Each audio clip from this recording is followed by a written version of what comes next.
നമസ്കാരം. ആദ്യ ചിത്രത്തിലെ നായകൻ അടൂർ ഭാസിയാണെന്നും കൈകാര്യം ചെയ്യേണ്ടത് ഹാസ്യമാണെന്നും അറിഞ്ഞതോടെ കരച്ചിലും ബഹളവുമായി ആ സിനിമ ഉപേക്ഷിച്ച നടിയാണ് ശ്രീലത നമ്പൂതിരി. പിന്നീട് സിനിമയിലേക്ക് തിരിച്ചെത്തിയപ്പോൾ അടൂർ ഭാസിക്കൊപ്പം ഹാസ്യം കൈകാര്യം ചെയ്ത് ഇരുവരും മലയാളത്തിലെ മികച്ച ഹാസ്യ ജോഡികളായി മാറി. ഒരിക്കൽ അടൂർ ഭാസി ശ്രീലത നമ്പൂതിരിയോട് പറഞ്ഞു, നിങ്ങളൊരു നായികയായി അഭിനയിച്ചിരുന്നുവെങ്കിൽ 4-5 ചിത്രങ്ങൾ പൊട്ടിപ്പോകുന്നതോടെ ഫീൽഡിൽ നിന്നും ഔട്ടായി പോയനെ എന്ന്.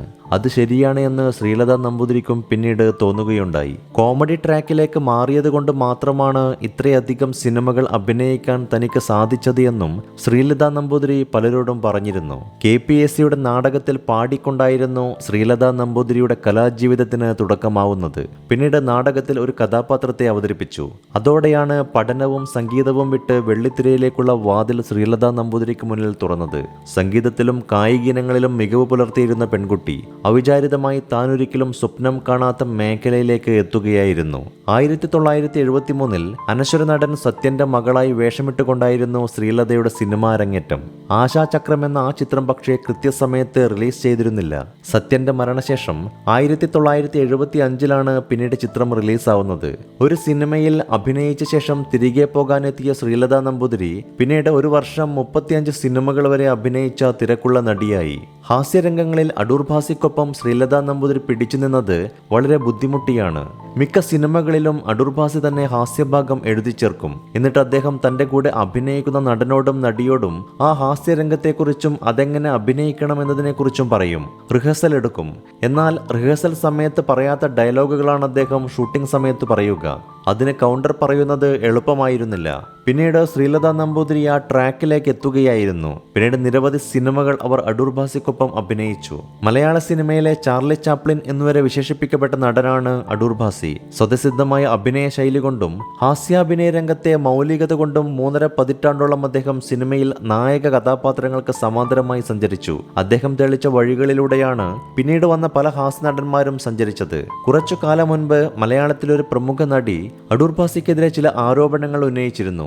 സിനിമാ ലോകത്തെ പലരും അപ്പോൾ ആ നടിക്കൊപ്പം നിന്ന് അടൂർ ഭാസിയെ വിമർശിക്കുകയും ചെയ്തിരുന്നു. അപ്പോഴൊക്കെ അടൂർ ഭാസിക്ക് വേണ്ടി സംസാരിക്കാനുണ്ടായിരുന്നത് ശ്രീലത നമ്പൂതിരിയായിരുന്നു. അടൂർ ഭാസിയെക്കുറിച്ച് ശ്രീലത നമ്പൂതിരി പറഞ്ഞ വാക്കുകൾ ഇങ്ങനെയായിരുന്നു: ഭാസിച്ചേട്ടനെതിരെ ഈ അടുത്ത കാലത്ത് ചില ആരോപണങ്ങൾ ഉയർന്നു. പക്ഷെ അദ്ദേഹത്തിന്റെ ഭാഗത്തു നിന്ന് സംസാരിക്കാൻ ആരും ഉണ്ടായില്ല. മരിച്ചുപോയവരുടെ കുഴിമാടം തോണ്ടി എന്തിനാണ് അപമാനിക്കുന്നത് എന്ന് എനിക്ക് മനസ്സിലാവുന്നില്ല.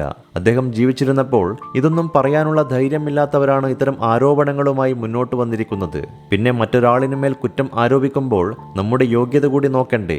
ലോകം അറിയുന്നത് പോലെ തന്നെ ഭാസിച്ചേട്ടൻ പിശുക്കനായിരുന്നു. അത് പക്ഷേ താൻ അധ്വാനിച്ചുണ്ടാക്കിയ സമ്പത്തിനോടായിരുന്നു. അല്ലാതെ അന്യന്റെ മുതലിൽ അദ്ദേഹം കണ്ണുവച്ചില്ല. നായക നടന്മാർക്ക് കിട്ടുന്ന പരിഗണന കോമഡി കാണിക്കുന്ന തന്നെ പോലെയുള്ളവർക്കും കിട്ടുന്നില്ലെന്ന പരാതി ഭാസിച്ചേട്ടനുണ്ടായിരുന്നു. അതിൽ അദ്ദേഹം അസഹിഷ്ണുത പ്രകടിപ്പിച്ചിരുന്നു. അന്ന് കോമഡി അവതരിപ്പിക്കാൻ തയ്യാറായ നടികളും കുറവായിരുന്നു. എന്നെ പോലെയൊരാൾ ആ സ്ഥാനത്ത് വന്നപ്പോൾ അദ്ദേഹം പരമാവധി പ്രോത്സാഹിപ്പിച്ചു.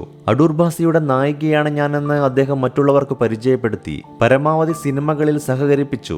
മറ്റുള്ളവരോട് പറഞ്ഞ് അവസരങ്ങൾ വാങ്ങിത്തന്നു. ഭാസിച്ചേട്ടനുമായി എനിക്ക് എന്താണ് ബന്ധമെന്ന് ചോദിക്കുന്നവരോടാണ് ഞാൻ ഈ കാര്യം പറയുന്നത്. 10ാം ക്ലാസ് കഴിഞ്ഞ ഉടനെയാണ് ഞാൻ സിനിമയിൽ അഭിനയിക്കാൻ വേണ്ടി മദ്രാസിൽ വരുന്നത്. ഭാസിച്ചേട്ടൻ അന്ന് നല്ല പ്രായമുണ്ട്. പ്രേം നസീറിന്റെ നായികയാണ് ഞാൻ എന്ന് കരുതിയാണ് ഞാൻ വന്നത്. പിന്നീടാണ് അറിഞ്ഞത് നായകൻ ഇദ്ദേഹമാണെന്ന്. അന്ന് പിന്നെ വലിയ പക്വതയൊന്നുമില്ലല്ലോ. പിന്നെ എനിക്ക് നാടകത്തിൽ അഭിനയിക്കാനായിരുന്നു താല്പര്യം. അതുകൊണ്ടാണ് ആ സിനിമ ഉപേക്ഷിച്ചത്. ഭാസിച്ചേട്ടനുമായുള്ള ആദ്യത്തെ സിനിമ ഉപേക്ഷിച്ചെങ്കിലും വീണ്ടും ഒരു സിനിമ വന്നു, പഠിച്ച കള്ളൻ. കൃഷ്ണൻ നായർ സാറിന്റെ സംവിധാനം. തമിഴ് സിനിമയുടെ റീമേക്ക്. തങ്കവേലുവും M സരോജവും അഭിനയിച്ച സിനിമ. സരോജത്തിന്റെ റോളിലേക്കാണ് വിളിക്കുന്നത്. കോമഡിയാണ്. കോമഡി ചെയ്തുള്ള പരിചയമൊന്നുമില്ലെങ്കിലും സമ്മതിച്ചു. അങ്ങനെയാണ് ഭാസിച്ചേട്ടന്റെ നായികയായി അരങ്ങേറിയത്. അന്ന് സിനിമ 2 ട്രാക്കാണ്. കോമഡി വേറെ ട്രാക്കിലാണ്. ആ ട്രാക്ക് എഴുതുന്നത് ഭാസിച്ചേട്ടനാണ്. യഥാർത്ഥത്തിൽ കുറച്ചു കഥാപാത്രങ്ങളെയും മനസ്സിലിട്ടുകൊണ്ടാണ് അദ്ദേഹം സെറ്റിൽ വരുന്നത്. അവിടെ ഇരുന്ന് സമാന്തരമായൊരു കോമഡി കഥയുണ്ടാക്കും. അത് സംവിധായകനെ ബോധ്യപ്പെടുത്തും. അങ്ങനെ തിരക്കഥ പൂർത്തിയാക്കിയാണ് അഭിനയിക്കുന്നത്. അല്ലാതെ വെറുതെ വന്ന് അഭിനയിച്ചു പോവുകയല്ല. അടൂർ ഭാസി ഇല്ലായിരുന്നെങ്കിൽ ശ്രീലത എന്ന നടി ഉണ്ടാകുമായിരുന്നില്ല എന്നതാണ് സത്യം. ഇതൊന്നും അതിശയോക്തിയായി പറഞ്ഞതല്ല. ഞാൻ ജീവിതത്തിൽ എന്തെങ്കിലും ആയിട്ടുണ്ടെങ്കിൽ അതിന് കാരണം അടൂർ ഭാസി തന്നെയാണെന്നും ശ്രീലത നമ്പൂതിരി പറയുകയുണ്ടായി.